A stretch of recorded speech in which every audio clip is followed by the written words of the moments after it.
il est des personnes qui ressentent au fond d'elles-mêmes que le cœur est le plus sûr chemin de la réussite. Alice Pauly est de ces êtres-là.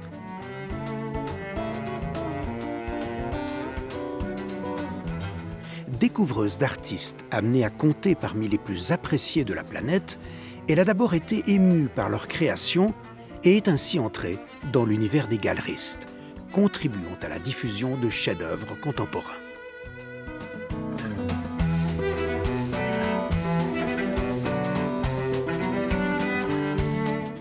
Dans les années 40, après une formation commerciale, Alice, née en 1922, travaille dans l'horlogerie, mais sa réelle passion est ailleurs.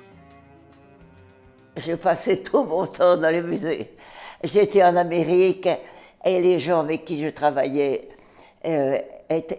c'était des Russes. Ils aimaient aussi beaucoup l'art et je visitais beaucoup le musée.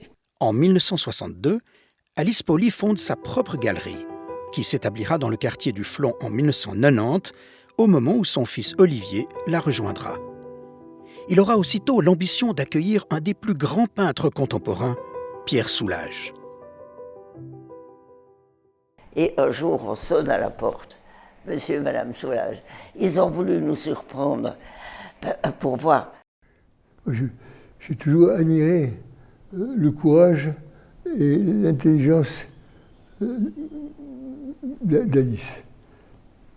Un regard sur la peinture qui est hors de sa valeur vénale.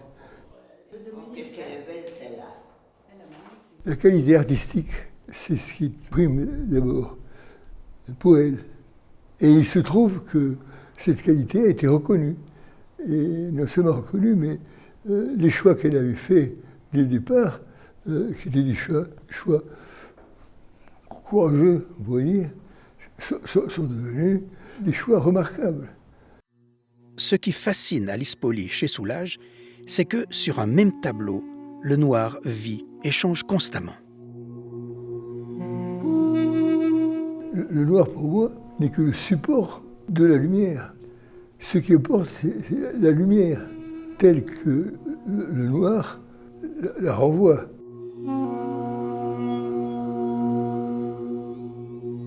Pour moi, elle m'a amené de l'énergie que je pu introduire dans l'œuvre, et c'est là que j'ai commencé les fusions de grands arbres en bronze. C'est en partie grâce à elle si je peux pu faire évoluer le travail vers ces grandes sculptures. Alice Pauly, c'est un ami depuis 30 ans. C'est-à-dire, je me souviens, quand j'avais mon atelier en ville, à Barcelone, elle est arrivée un jour avec Olivier.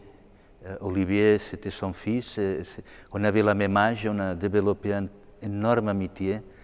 Mais Alice a resté toujours comme la seconde mère. C'est vraiment une femme qui a eu un rôle très influent sur ma vie.